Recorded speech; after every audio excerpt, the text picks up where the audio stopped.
आप सबको पाकिस्तान डे आज़ादी मुबारक। और मैंने उसके लिए जो है वो केक बनाया है। आप लोग भी जिस तरह से सेलिब्रेट करना चाहें वो कर सकते हैं। और चलिए चलते हैं रेसिपी की तरफ। मुकम्मल देखिएगा ताकि आपका कोई स्टेप मिस ना हो, और अपना फ़ीडबैक भी लाजमी दिया करें ताकि आप मुझे पता हो। बिस्मिल्लाहिर्रहमानिर्रहीम, अस्सलामुअलैकुम। हुज़ैफ़ास किचन में सबका वेलकम है। आज मैं आप लोगों के लिए जो है वो 14 अगस्त आज़ादी के दिन पे जो है वो केक बनाना सिखा रही हूँ।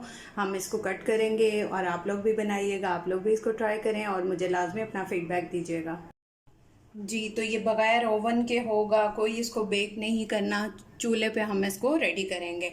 सबसे पहले इसमें 3 अंडे ऐड कर देंगे। बिस्मिल्लाहिर्रहमानिर्रहीम, अल्लाहु अकबर।